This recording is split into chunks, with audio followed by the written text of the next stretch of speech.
Assalamualaikum warahmatullahi wabarakatuh.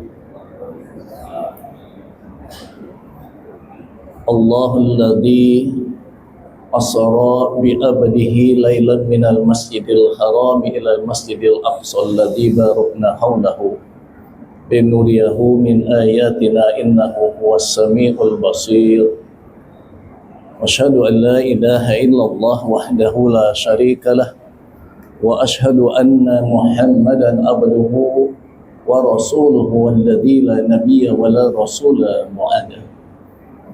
Asyhadu an la ilaha illallah wahdahu la syarikalah wa asyhadu anna Muhammadan rasulullah. Allahumma salli ala Muhammad wa ala alihi wa sahbihi ajma'in.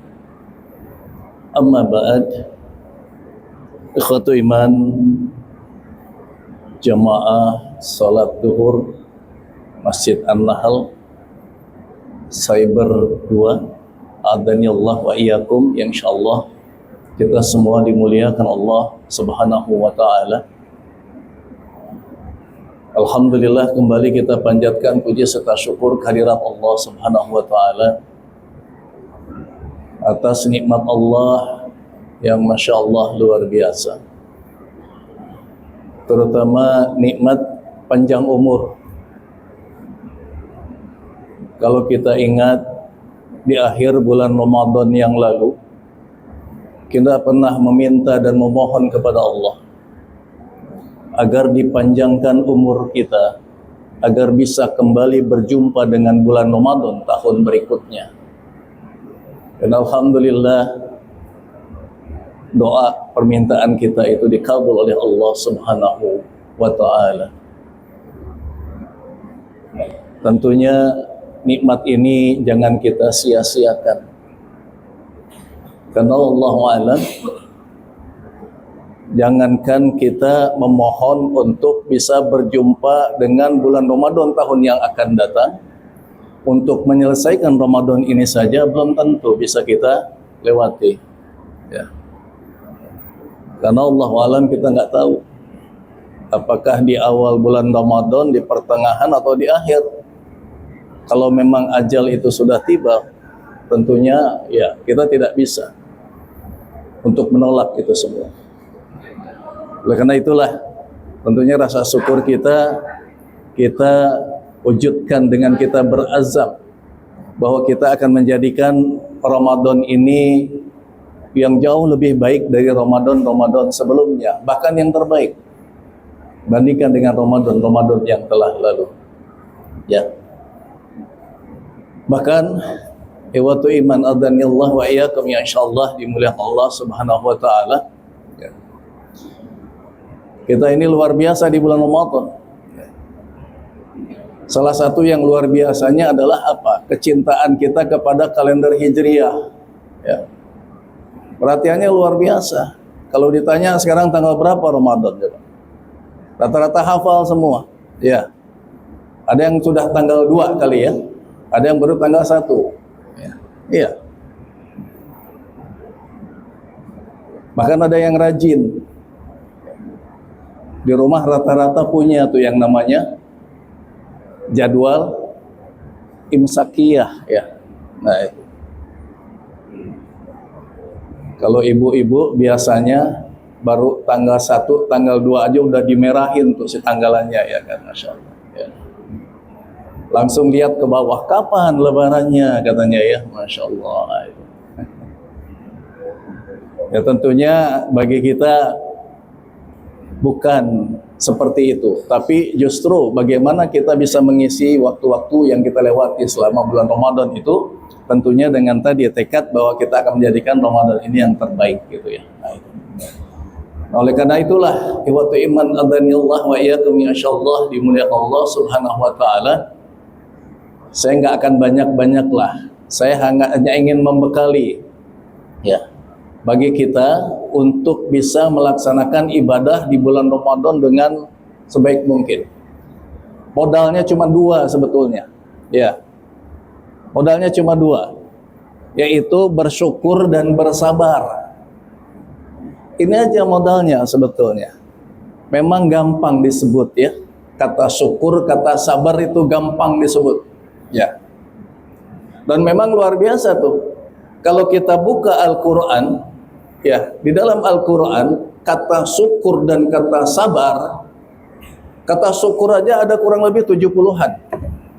Berarti diulang-ulang tuh kan, kata syukur. Ya.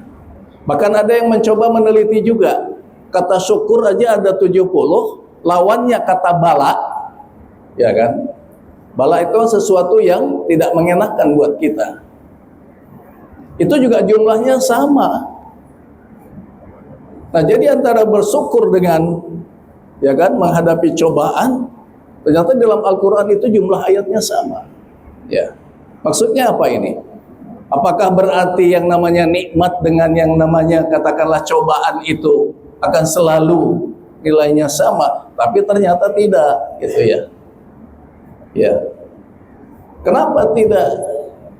Coba kita buka surat Al-Insyirah. Ya. Surat Al-Insyirah surat apa tuh Pak? Kita lebih gampang kalau nyebutin nama surat paling awal di ayat yang pertama kan ya. Apalnya surat Alam Nashrah. Sama tuh kalau anak-anak ya. Ketika diminta, coba kamu hafal nggak surat Al-Ikhlas kan ya? Nggak hafal surat Al-Ikhlas, tapi surat Qul-Hu hafal. Tapi nggak salah juga itu. Para sahabat di zaman Rasulullah ada yang suka menyebut nama surat itu berdasarkan kata yang pertama dari ayat yang pertamanya. Ya. Nah, di dalam surat Al-Insyirah ini, ya, kan ada tuh yang diulang, bahkan satu ayat diulang di ayat berikutnya. Apa tuh? Fa inna ma'al usri yusra. Diulang lagi tuh. Inna ma'al usri yusra. Nah, kenapa diulang? Kan subhanallah, berarti menunjukkan bahwa kata ini penting, harus di-highlight, harus digarisbawahi itu. Ya. Kan artinya bahwa sesungguhnya bersama itu. Usri, kesulitan, yusra. Ya. Itu kalau ada kalimat yang tidak ditambahkan wa di situ ya, itu menunjukkan sesuatu yang tidak bisa dipisahkan antara itu keduanya gitu loh. Ya. Sehingga mengartikannya itu bukan sesudah kesulitan ada kemudahan, tapi bersama kesulitan selalu ada kemudahan. Coba. Ya kan? Subhanallah tuh. Jadi bersama kesulitan akan selalu ada kemudahan. Kita kan seringnya begitu dikasih kesulitan, aduh, kerjaannya apa? Mengeluh, ya kan? Iya. Padahal Allah janjinya begitu, bersama kesulitan akan ada kemudahan. Bahkan diulang, inna ma'al usri yusra. Kalau dalam istilah bahasa Arab, kalau diulang begitu, ya kan? Itu yang dimaksud adalah dalam istilah bahasa Arab isim nakirah gitu. Nah, tapi dalam konteks isim nakirah ini, yang kedua disebut itu, ya, itu menunjukkan dengan jumlah yang banyak jamak. Jadi mengartikannya bahwa sesungguhnya bersama satu kesulitan akan ada banyak kemudahan. Coba, luar biasa nggak tuh, ya kan? Jadi Allah janjikannya gitu, bahwa sesungguhnya bersama satu kesulitan akan ada banyak kemudahan. Coba, subhanallah, kan luar biasa tuh, ya. Jadi begitu kalau ada kata yang diulang itu. Makanya kalau bapak-bapak, saya sarankan, sini ada ibu-ibunya nggak ya? Kan konon katanya ya, katanya nih, kata psikolog, seorang wanita itu dalam satu hari minimal harus mengeluarkan 1.200 kata tuh katanya. Betul nggak Pak? Para suami nih ya. Betul nggak? Atau ibu-ibunya protes ya. Konon katanya begitu. Sehingga karena harus minimal 1200 kata, ada kata yang diulang-ulang gitu kan. Ya Bapak kalau naik mobil ya kan, Pak belok kiri Pak, Pak belok kiri, nggak percaya belok kiri gitu. Ya kan, sampai 3 kali itu. Ya, apalagi kalau salah ya kan. Diminta belok kiri, kita belok kanan, oh udahlah ya kan. Tadi udah dikasih tahu nah gitu. Ya kan. Nah saya sarankan nih dalam konteks tadi antara bersyukur dengan sabar, sebagai suami harus sabar Pak. Kalau menemukan istri kita yang selalu mengulang kata-kata seperti itu, kita berhusnuzon aja, berarti dia sedang mempraktekkan pelajaran bahasa Arab tadi, isim nakiroh gitu loh ya. Iya karena diulang gitu loh. Subhanallah. Ya. Nah itu, jadi subhanallah, kali kata syukur dengan sabar itu di dalam Al-Quran jumlahnya banyak. Ya. Bahkan ada yang meneliti juga di dalam Al-Quran itu lebih banyak ayat yang berkaitan dengan muamalah hablum minan nasnya. Berkaitan dengan masalah ibadah itu nggak banyak ayatnya. Ya. Bahkan ada yang suka membandingkan tuh antara sholat katanya, jumlah ayat yang berkaitan dengan sholat itu nggak banyak katanya, 30 palinglah kurang lebih. Tapi ayat yang berkaitan dengan makan ada berapa? Ya, kan makan itu ada kulu, ada to'am gitu ya. Itu kalau dikumpulkan ternyata jauh lebih banyak dari ayat yang berkaitan dengan sholat. Ya, sehingga kan ada yang bergurau tuh Ustaz. Kalau begitu berarti mana lebih penting makan apa sholat? Tapi betul Pak, ya kan? Dalam hadisnya kan disebutkan kalau makanan sudah tersedia, datang waktu sholat, mana dulu? Sholat dulu atau makan dulu? Katanya makan dulu ya, supaya apa? Kalau lagi makan boleh ingat sholat, tapi kalau lagi sholat jangan ingat makan. Ya. Nah jadi subhanallah, ternyata kalau dikumpulkan ayat yang berkaitan dengan muamalah hablum minan nas jauh lebih banyak. Bahkan luar biasanya lagi, ada yang meneliti juga jumlah ayat yang berkaitan dengan teknologi, berkaitan dengan ilmu pengetahuan di dalam Al-Quran ini, itu ada kurang lebih 750 ayat. 750 ayat, berarti 1/8 dari si Al-Quran. Tuh kalau kita menemukan kata-kata afara'aitum, apakah kalian tidak memperhatikan, ya kan? Ya ulil albab, wahai orang-orang yang senantiasa menggunakan akal fikiran. Afala tatafakkarun, afala tatadabbarun. Itu semua seharusnya ketika baca itu kita betul-betul tuh Pak memikirkan itu, ayat itu. Sehingga menarik ini, subhanallah. Kita tahu Pak B.J. Habibie ya. Pak B.J. Habibie, beliau kan pernah jadi presiden, pernah jadi wakil presiden ya. Beliau tuh pernah bercerita, ketika kuliah di Jerman, beliau tuh kan cerdas sekali, pintar.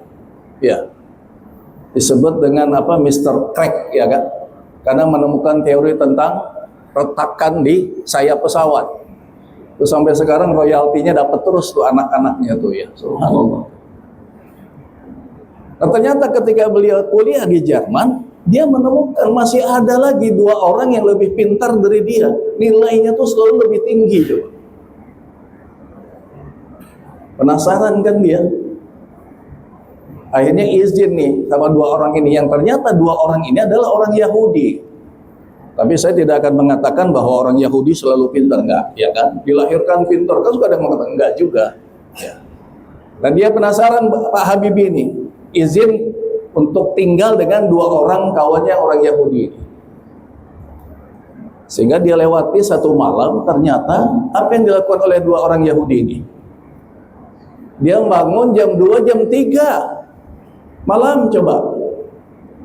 Katanya Pak, kalau orang Yahudi bangun jam 2, jam 3 ngapain? Sholat tahajud? Kan enggak, ya kan? Iya. Tapi apa yang dilakukan oleh dua orang Yahudi ini? Belajar Pak, tengah malam itu. Ternyata memang kecerdasan seorang ditentukan itu. Belajarnya itu tengah malam, jam 2, jam 3. Dan ternyata salah satu yang dia baca itu apa Pak? Al-Quran coba. Tapi cara baca dia Al-Quran gimana? Kan nggak seperti kita ya kan? Ya ayyuhalladzina amanu. Nggak begitulah. Paling apa yang dia baca apa? Ayat-ayat yang berkaitan dengan masalah ilmu pengetahuan. Ternyata itu salah satu yang menjadikan mereka cerdas. Ini kan harusnya jadi ibrah, jadi pelajaran buat kita gitu loh ya kan. Makanya sampai-sampai Pak Habibie itu ya dalam suatu pertemuan besar sempat dia mengatakan begini. Seandainya saja saya dilahirkan kembali, kata beliau gitu ya. Andai-andai saja kata beliau. Maka saya nggak akan kuliah di ITB katanya. Dia bilang apa? Saya mau masuk pesantren katanya. Saya mau ngisi hati saya dan mau membahas kaji Al-Quran gitu. Betapa luar biasa. Sehingga ada tuh ya kan tagline beliau tuh yang luar biasa. Iman dan takwa tanpa iptek, kata beliau apa? Tidak berdaya Pak. Ya. Tanpa mengecilkan soal iman dan takwa, kata beliau kalau iman dan takwa tanpa ilmu pengetahuan dan teknologi tidak berdaya Pak, ya kan? Tuh sama seperti tidak berdayanya kita dengan ini Pak. Ya kita nggak berdaya nih dengan ini, betul nggak? Ya. Bahkan saya sering katakan bahwa khususnya bapak-bapak ini jangan-jangan jadi istri pertama nih yang handphone kita, ya kan? Handphone kemana-mana dibawa Pak. Saya tanya, ada nggak yang istri dibawa kemana-mana? Nggak ada, iya kan? Iya. Bahkan kalau kita sudah pergi jauh mau kemana, handphone ketinggalan, pulang lagi nggak Pak? Tapi kalau istri yang ketinggalan, ya kan? Masya Allah. Kita ini nggak berdaya dengan ini ya kan? Wah Masya Allah. Tetapi kebalikannya, ya, kalau iptek, ilmu pengetahuan dan teknologi tanpa intak, apa? Berbahaya, Pak. Berbahaya. Ya coba bayangkan sekarang ya kan, ketika ilmu pengetahuan dan teknologi dikuasai oleh, tuh, ya kan?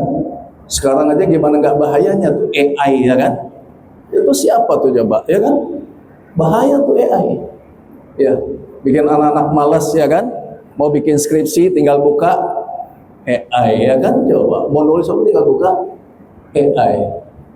Walaupun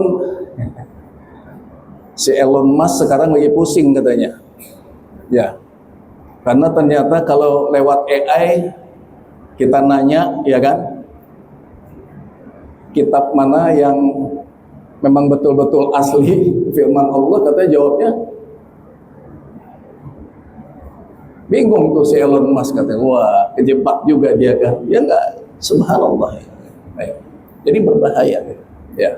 Nah itu, jadi 750 ayat di dalam Al-Quran yang subhanallah ya kan?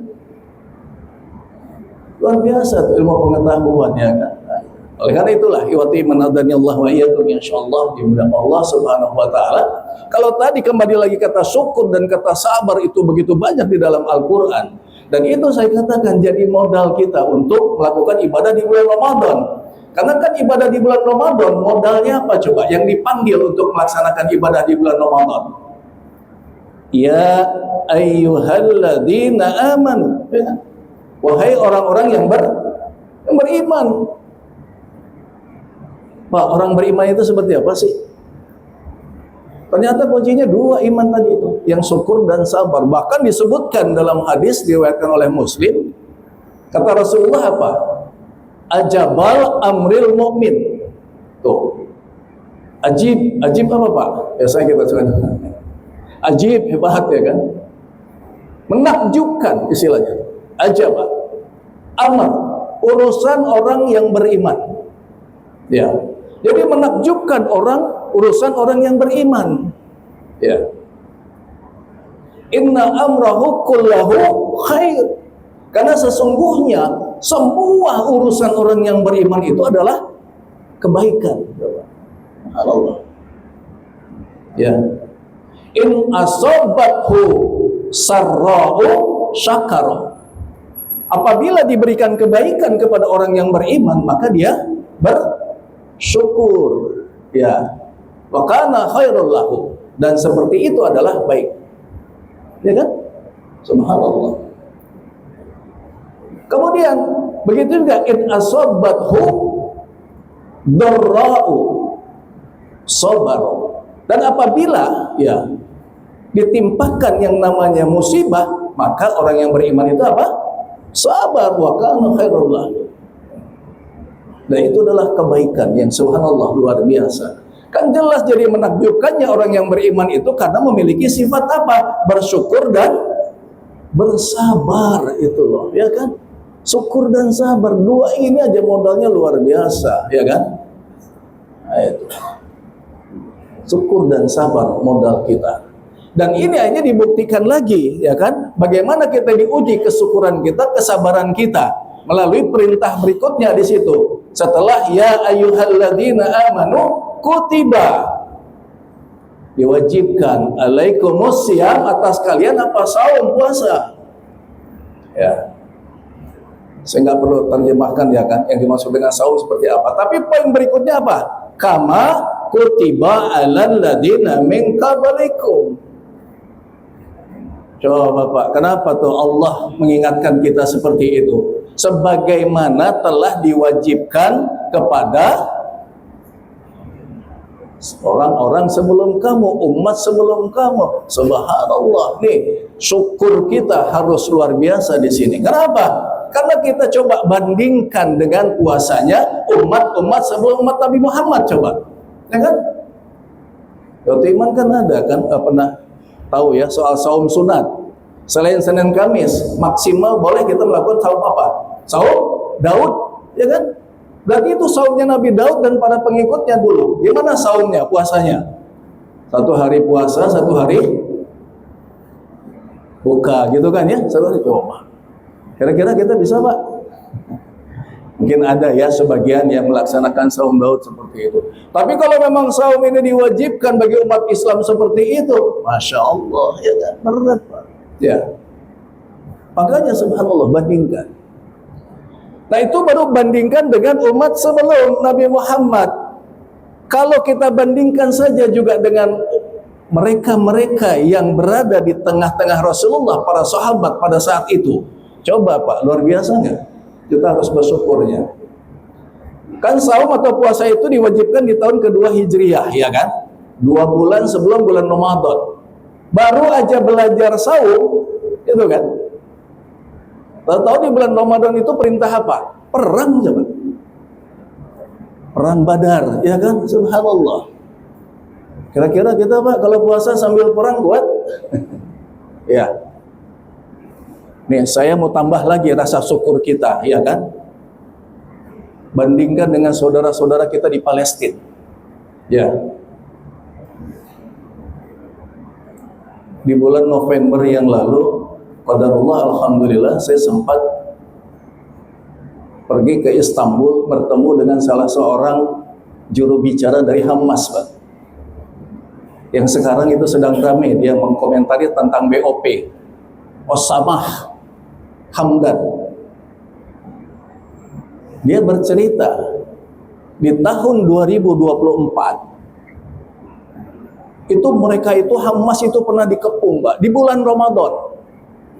Pernah dikepung di bulan Ramadan, coba, oleh Zionis Israel, tentaranya. Mereka berada di dalam terowongan di bawah tanah. Tahu nggak Pak bekalnya apa mereka? Hanya punya kurma, coba. Hanya punya persediaan kurma. Padahal kalau saja dalam kondisi buruknya mereka terus dikepung selama 1 bulan, Masya Allah, ya kan? 1 bulan Ramadan. Sehingga apa Pak yang mereka lakukan itu? Dengan hanya persediaan kurma. Ketika sahur, apa yang mereka makan? Hanya 1 butir kurma, Pak. Ya. Minumnya apa? Bapak tahu kan kalau di bawah tanah itu ya, ada yang namanya butiran-butiran air di dindingnya itu, ya kan? Nah, mereka menggunakan kain ditempelkan ke dinding, berharap akan ada basah dari embun air itu. Kemudian kainnya itu diperas, Pak. Itulah yang dipakai untuk minum. Subhanallah. Itu selama hampir 1 bulan, Pak. Sahur makan 1 kurma dengan minum yang seperti itu. Berbuka juga sama, 1 kurma. Ya, kan minum seperti itu. Nah, ketika puasanya di siang hari, kalau kita ketika misalkan sahur kesiangan hanya sempat minum atau hanya sempat makan roti, kira-kira siangnya ngapain, Pak? Ya kan? Alasan gitu kan. Tapi mereka tetap itu kan bersiap siaga ketika akan datang serangan, mereka siap. Jadi tetap perang, coba Pak. Padahal makannya 1 butir kurma, subhanallah. Ditambah lagi apa tadi? Minum air perasan itu, Pak. Ya. Kalau kita kira-kira minum air kayak begitu langsung gimana, Pak, perut kita?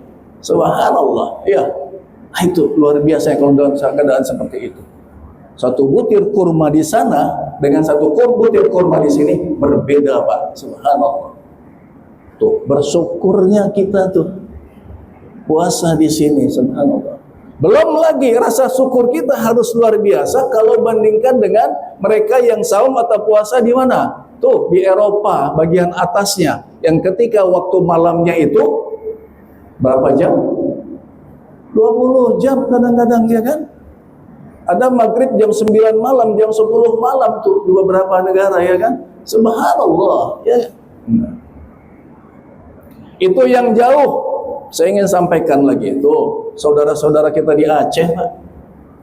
Saya tanggal 5 awal bulan kemarin ke sana. Mereka apa yang disampaikan?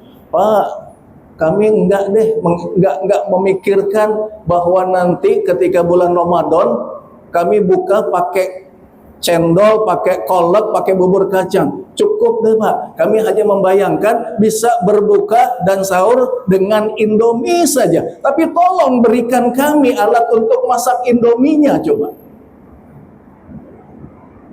Mereka punya. Subhanallah. Nah, itulah bersyukurnya kita. Ya, di sini saum puasa dalam keadaan seperti ini. Tadi takjil udah disediakan 150, Masya Allah, ya kan. Nah itu, jadi itu Pak modalnya, ya kan. Syukur dan sabar. Sabar panjang lagi kalau kita ini, tapi syukurnya juga subhanallah harus banyak-banyak kita bersyukur, ya. Subhanallah, sudah jam 1. Ya, jadi itu sebetulnya modalnya 2, Pak, ya kan. Bersyukur dan bersabar. Itu jadi modal kita untuk bisa melaksanakan ibadah di bulan Ramadan. Karena tadi menakjubkan urusan orang yang beriman, yaitu ketika bersyukur, ketika mendapatkan nikmat dia bersyukur, ketika diuji dengan ujian dia bersabar, ya kan? Subhanallah, ya. Ini saja mudah-mudahan jadi bekal kita, ya. Karena kan jangan langsung mikir hari ini baru hari pertama, hari kedua, lebaran kapan? Nah, ya, masih lama lebarannya. Ayo kita isi ibadah di bulan Ramadan ini dengan sebaik mungkin, ya tadi, dengan berbekal syukur dan sabar. Mudah-mudahan, ya, ini menjadi motivasi kita ketika kita tadi membandingkan dengan yang jauh umat sebelumnya, atau ketika di zaman Rasulullah, saudara kita di Palestina, saudara kita di Aceh. Kita luar biasa di sini bersyukur bisa melaksanakan saum ibadah di bulan Ramadan dengan segala kenikmatan yang kita miliki. Lebih dan kurangnya tolong bukakan pintu maaf yang selebar-lebarnya. Kita tutup dengan doa kafaratul majlis. Subhanaka Allahumma wa bihamdika asyhadu an la ilaha illa anta astaghfiruka wa atubu ilaik. Alhamdulillahi rabbil alamin. Wassalamualaikum warahmatullahi wabarakatuh.